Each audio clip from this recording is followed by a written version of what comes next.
Corona मरीजों की जितनी भी मृत्यु हो रही है मुस्लिम समुदाय में, सारे लाशों को खासकर रांची में डोरंडा कब्रिस्तान में ही दफनाया जा रहा है। और डोरंडा कब्रिस्तान में जो भी कोरोना मरीजों की लाशें जो यहाँ पे आ रही है उसे लेकर के एक परेशानी है। अभी हम डोरंडा कब्रिस्तान के सदर अनवर खान जी से बात करेंगे और जानेंगे कि आखिर क्या है परेशानी। इसके पूर्व जो मैयत यहाँ पर आई थी, डेथ वाली जो आई थी, जो कि एक्सीडेंट में जो हो गया था और उसका जो डेथ बॉडी आया था वो बिना पैक का आया था और 12-13 दिन का लाश था, जो कि इतना गंद दे रहा था कि हमारे यहाँ पर जितने लोग आए थे सारे लोग उसके गंद को देखते हुए भाग गए और बर्दाश्त नहीं कर पा रहे। इसके एवज में मैंने एसडीओ साहब को भी बार बार समझाया था कि इस तरह का ना भेजें, व्यवस्था देकर भेजें, किट उनके साथ भेजें। उस वक्त भी किट भी नहीं आया था। इस बार भी हमने बहुत रिपीट किया थाना इंचार्ज को, एसडीओ साहब को, उन लोगों ने भी यही बात कहा कि नहीं इस बार आपको फुलफ़िल होकर के मिलेगा। परंतु आज फिर वही देखने को मिला, जिससे हमारे लोग यहाँ नाराज़ हुए कि जब बार बार इस तरह का हो रहा है और आप लोग इस तरह से कर रहे हैं, इससे तो और बढ़ेगा, कठिनाइयाँ का सामना करते रहना पड़ेगा। इसलिए हम अनुरोध करते हैं अपने एसडीओ साहब से, अपने थाना इंचार्ज से कि इस पर विशेष ध्यान देते हुए कम से कम पैकिंग बढ़िया से दे, ताकि हम लोगों को यहाँ पर उसका दफन करवाने में किसी प्रकार का कोई दिक्कत कठिनाई ना आए। और हमारे लोग जो इतना परेशान हो जाते हैं कि इतना महक हो जा रहा है, इतना ये हो रहा, कम से कम वो लोग भी बचें और बढ़ चढ़ के हिस्सा लगे, ये नेक काम में वो लोग अपने हाथ को बटाएँ। ऐसा ना हो कि इस तरह से देख करके लोग हटें, भागें, तो भारी कठिनाइयों का सामना करना पड़ेगा। यही मेरी अनुरोध है प्रशासन से विशेषकर कि इस पर विशेष ध्यान देते हुए डोरंडा कब्रिस्तान को सही मुहैया कराएं, ताकि काम को अंजाम दिया जा सके। अभी हमारे साथ डॉक्टर तारिक है। अभी हम इनसे जानेंगे कि शव को अंतिम संस्कार से पहले हॉस्पिटल से कोविड-19 के ऑफिस से भेजने का क्या है नियम और रूल्स एंड रेगुलेशन, अभी हम इनसे बात करके जानेंगे। डॉक्टर साहब, क्या है रूल्स एंड रेगुलेशन, वो थोड़ा ICMR का गाइडलाइन वगैरह आप बता दीजिए। देखिए, जैसा कि हम लोग सब जानते हैं कि जो SARS-CoV है, जो कोविड-19 है, ये ख़तरनाक वायरस है जिससे बहुत स्प्रेड आउट होता है। और जब भी कोई भी इंसान कोविड-19 की बीमारी से जिसका डेथ होता है, तो एक WHO और ICMR दोनों का अगर हम लोग गाइडलाइंस की बात करें, दोनों के गाइडलाइंस में ये प्रॉपरली मेंशन किया हुआ है कि पहले बॉडी को डिसइंफेक्ट करना है पूरी तरीके से।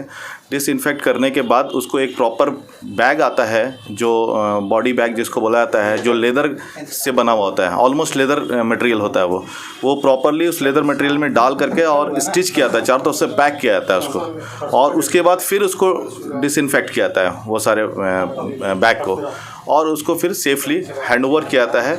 और उसका एक प्रोसेस होता है, उसको आप अंतिम संस्कार करने का और दफन कफन करने का अपने अपने रिलीजन के हिसाब से वो किया जाता है। अभी जैसे आप लोग आए हुए थे अंतिम संस्कार के लिए, तो शव किस स्थिति में देखा गया अभी? देखिए, एक बहुत दुर्भाग्यपूर्ण बात है, सिर्फ आज की बात हम लोग नहीं करें, शुरू में जो मरहूम नईम साहब का जब इंतकाल हुआ था, जो पहला डेथ हुआ था यहाँ पर कोविड-19 से, तो उनका भी बॉडी इसी तरह से आया था, पूरी तरह से प्रॉपरली पैक नहीं था। हालांकि वो लेदर बैग था, लेकिन प्रॉपरली स्टिच नहीं था, उनके पैर की तरफ से खुला हुआ था। और जब हम लोग उसको बॉडी को, चूँकि हम भी उस टीम में थे, 4 आदमी के टीम में थे, जब हम लोग दफना रहे थे उनको, तो जब हम लोग बॉडी को नीचे डाले थे तो उनके सर के तरफ भी वो पैकिंग जो था वो खुल गया था। तो एक वो भी उस वक्त से ही चला आ रहा है। उसके बाद कई डेथ हुई कोविड-19 के बीमारी से ग्रसित जो थे, और कई बार, हर बार ऐसा देखा गया, जब भी बॉडी हम लोग को हैंडओवर किया गया, कभी भी प्रॉपरली उसको WHO के गाइडलाइंस के हिसाब से पैक करके बैग में डाल करके नहीं दिया गया। हत्ता कि लास्ट जो मैयत आई थी यहाँ पर, उसका तो बहुत ही बुरा हालत था। कई दिनों के बाद मैयत को हैंडओवर किया गया था। मैयत से पूरी तरह से वो समझे कि वो सड़ गया था और बहुत उसमें बदबू थी, लेकिन फिर भी यहाँ के वॉलंटियर्स काफ़ी एक्टिव थे, सबने मिल करके उनका कफन दफन किया। आज भी जो मैयत हम लोग को हैंडओवर किया गया, इसको प्रॉपरली पैक नहीं किया गया। एक तो बॉडी जब डेथ होता है, तो बॉडी डेथ होने के तुरंत बाद ही उसको बॉडी को सीधा कर दिया जाता है। सीधा करने के बाद उसको डिसइंफेक्ट किया जाता है। डिसइंफेक्ट करने के बाद तुरंत एक PP किट में डालने के बाद वो लेदर बैग में पैक कर दिया जाता है। वो ऐसा कुछ भी नहीं था, ना PP किट में पैक था, ना ही लेदर बैग में पैक था, ना ही प्रॉपरली बॉडी सीधा था, उनका पैर पूरी तरह से मुड़ा हुआ था। और वो एक नॉर्मल जो प्लास्टिक होता है, उस प्लास्टिक में बॉडी को डाला हुआ था, और ऊपर से कॉटन क्लॉथ था, वो कपड़े का पैकिंग था, जो पूरी तरह से नीचे से जख्म कुछ होगा तो वो भी ब्लीड कर रहा था, क्योंकि वो साफ दिख रहा था। तो बहुत इसमें डर रहता है इस संक्रमण को फैलने का। और हालांकि हम लोगों ने बहुत प्रिकॉशन लिया सारी तरह से। हम लोग खुद भी यहाँ पर यहाँ की जो मज़ार कमेटी है और रसदार, यहाँ पर पीपी किट पहले से भी अवेलेबल रहता है कब्रिस्तान कमेटी के पास। कुछ पीपी किट बाहर से भी मंगाया गया था, तो सारे लोग पीपी किट में प्रॉपर प्रिकॉशन ले करके और बहुत एहतियात के साथ उनको दफना दिया गया।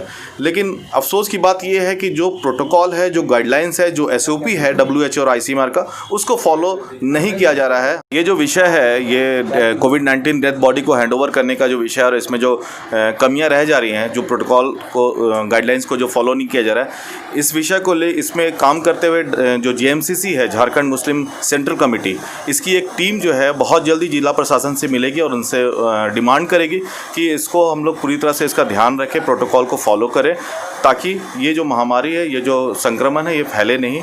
तो जैसा कि अभी आपने डॉक्टर तारिक से सुना कि ICMR और WHO का जो गाइडलाइन है शव के अंतिम संस्कार को लेकर के, और ख़ासकर कोविड-19 के द्वारा जिस शव को जो भेजा जा रहा है रिम्स से यहाँ पे, वो किसी तरह का प्रिकॉशन वगैरह नहीं लिया जा रहा है। एक रबर की एक किट होती है या PP किट कहे, वो भी नहीं होता है। शव जो है बहुत बुरी तरीके से यहाँ पे भेजा गया था और इससे संक्रमण के फैलने का काफ़ी खतरा होता है। तो सरकार को है कि इस बात को नज़रअंदाज नहीं करे और इस पर संज्ञान लेकर के रिम्स को भी और जल्द से जल्द कार्रवाई करनी चाहिए और आगे से ऐसी स्थिति नहीं आए, इस बात पर भी ध्यान देना चाहिए। कैमरामैन मुकेश के साथ सैयद सन्नी, द न्यूज़ मिर्ची के लिए। धन्यवाद।